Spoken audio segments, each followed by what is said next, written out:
Here are the 7 design themes that could be on the new euro. Hi there, everyone. I'm Jeff, and this is Plain English, where you can expand your horizons and learn more English with our stories each and every Monday and Thursday. Today's story is about the new European banknotes. The euro paper currency hasn't changed since its debut over 20 years ago. You heard about that on Thursday.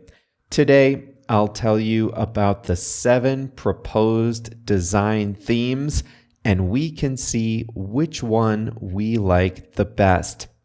In the second half of today's lesson, I'll show you how to use the English phrase in depth. We have a quote of the week, and the video lesson will show you how to talk about a subset of a larger group.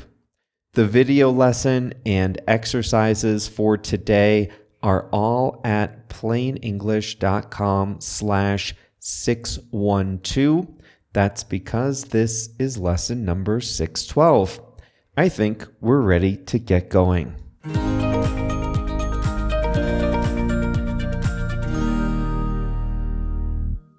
Last Thursday, you learned that the ECB, the European Central Bank, has begun the process of redesigning the euro banknotes. But that's not as easy as it sounds. The ECB has identified 7 possible themes for the new design. Citizens of the euro area were able to vote on the designs in an online survey in August. Now, the ECB will be doing in-depth surveys, and they'll announce the winning theme in 2024. It will be years before the new designs are finalized and printed. But here are the 7 candidate themes. I'll withhold my judgment until the end. First, European values mirrored in nature. The Treaty of Lisbon is the last of 3 treaties that form the constitutional basis of Europe, and the treaty enumerates 6 foundational values: human dignity, freedom, democracy, equality, rule of law, and human rights. This theme, European values mirrored in nature, would use imagery from nature and the environment to depict those values. Of the 7 themes, this is the most political because it's directly related to a treaty that binds the EU together. But it's also extremely abstract. It will be a challenge for designers to use nature to depict something like rule of law, all in a design that can fit on a paper bill. The next possible theme is birds. There are hundreds of species of birds that are native to Europe. Birds fly across the continent without any concern for national boundaries. As the EU says, they enrich the world without depleting it. Birds are easy to depict on a banknote. But when you think of Europe, do you think of birds? When you think of Bermuda, you might think of tropical birds, so it makes sense that there are 3 birds on Bermuda's currency. I'm not so sure birds truly represent Europe. The ECB also notes with grave concern that some people suffer from ornithophobia, or the fear of birds, so this banknote design may not be fully inclusive. Third, the future is yours. This theme would include portraits, not of people that lived in the past, not of people living in the present, but composite portraits of people who may live in the future. These portraits would represent dreams and aspirations of Europeans. This one is highly abstract, and it would be hard to represent in a design what the future should look like. What's more, not everyone has the same dreams and aspirations, so it might be hard to find consensus on specific designs. Fourth, rivers. Like birds, rivers cross European country boundaries: the Rhine, the Loire, the Danube. Rivers are part of the environment, which is a European value. Like birds, this seems like a safe compromise. Rivers could be shown crossing borders, winding through mountains, passing by towns. Like birds, though, I don't think rivers are a convincing symbol of Europe. The fifth design is hands. Hands can depict people working together, constructing things, creating art and literature, and forming bonds. The ECB notes that this design could celebrate the hands that have built Europe and continue to do so. The sixth potential design is Our Europe, Ourselves, and this design would represent the living experience of Europe through 6 dimensions: being, doing, thinking, loving, communicating, and living. These 6 themes were proposed by a group commissioned to study the next currency design. I don't know if I like any of these. Maybe I suffer from a lack of imagination, but I don't see how you can design a banknote that depicts thinking or being. Hands just seems creepy. I don't want to touch the hand of a stranger when I reach into my wallet. Would the hands be attached to a wrist? The rest of a body? Similarly, the portrait of a future person living out European dreams seems risky. I do not have a voice or a vote in the new design, but if I had to pick among these 6, I would vote for the rivers or the European values mirrored in nature. Both, though, leave me unsatisfied, at least the way they were described. The ECB's Governing Council intervened and possibly saved the day by introducing a 7th potential theme: European culture. They added this 7th possibility to the 6 themes created by the study group. And this theme, European culture, this would honor Europe's cultural heritage and history. This is the closest to the windows and bridges theme on the current banknotes. It's the most traditional, the most conservative option.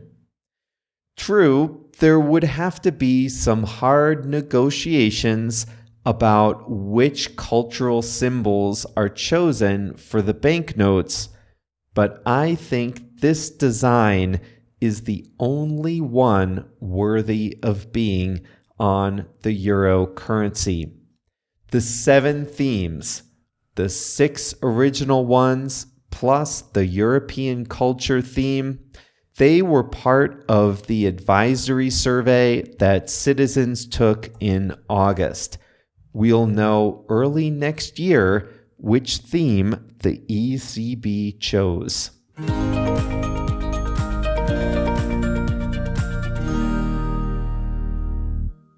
Like I said, the plain English community was not consulted on the potential design of the banknotes, but that shouldn't stop us from expressing our opinions anyway. So there are 2 chances for you to make your voice heard. First, I'm going to make this a poll question in the next email that comes out. So today is Monday, October 2nd. In JR's lesson email on Thursday, October 5th, we'll ask you which design you like best. And you just click on the one you like, and your vote will be registered. We'll say which one the plain English community likes later on. I'll also send the results in an email to Christine Lagarde, the ECB president, and we'll see if she responds. I'll also put this as a poll question in the Plain English Facebook group.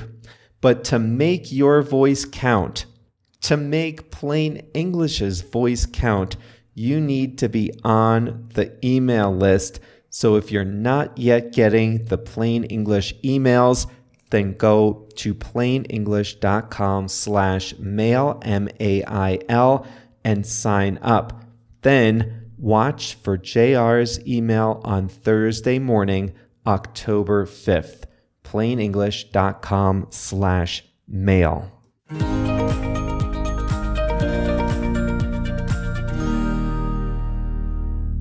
It's time for a quote of the week. Here is Franz Werfel. He was an Austrian novelist and playwright. He said, "Between too early and too late, there is never more than a moment." This talks about the power of good timing. Between too early and too late, there is never more than a moment, says Franz Werfel, the Austrian novelist and playwright. Well, the time is right for us to learn a new English expression, and that today is in depth.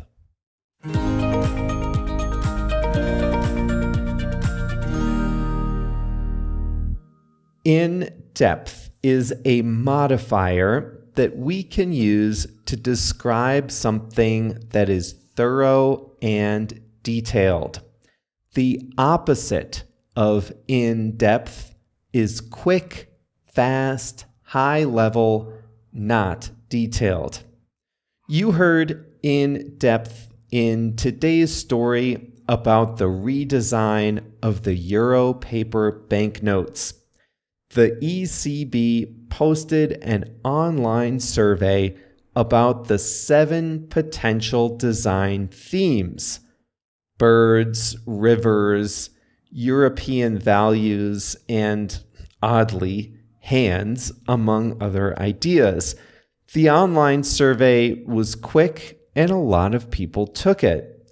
But that survey by itself won't decide the final theme. It's just one step in the process. Next, the ECB will conduct 25,000 in-depth interviews with EU citizens.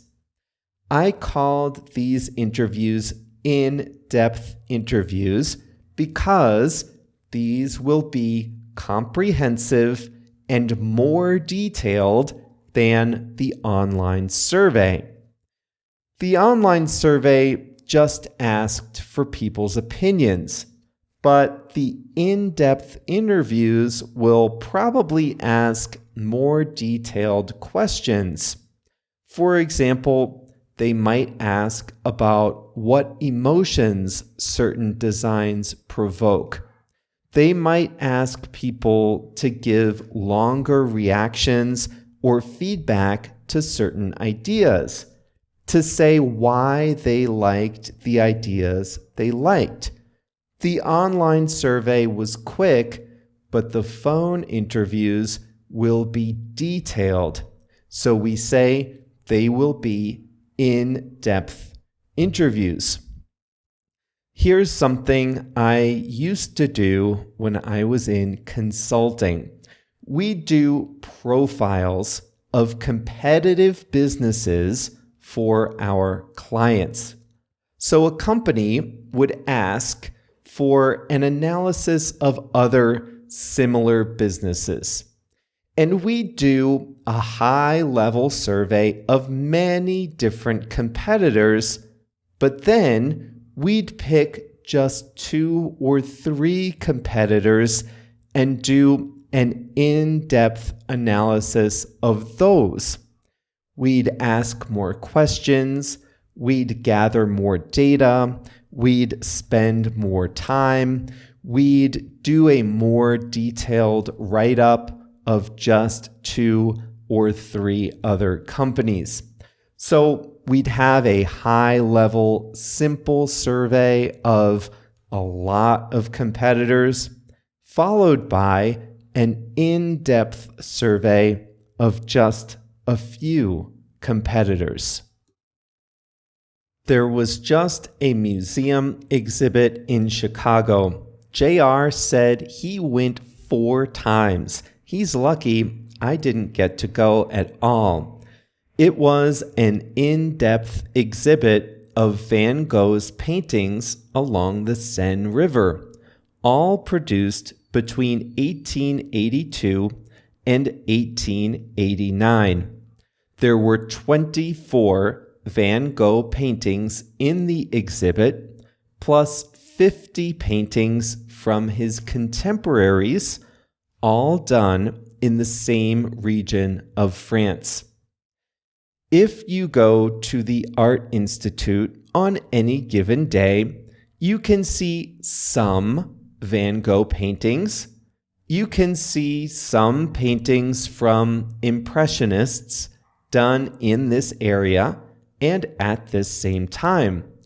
But this exhibit had 24 paintings, all done in the same region and in the same few years by Van Gogh.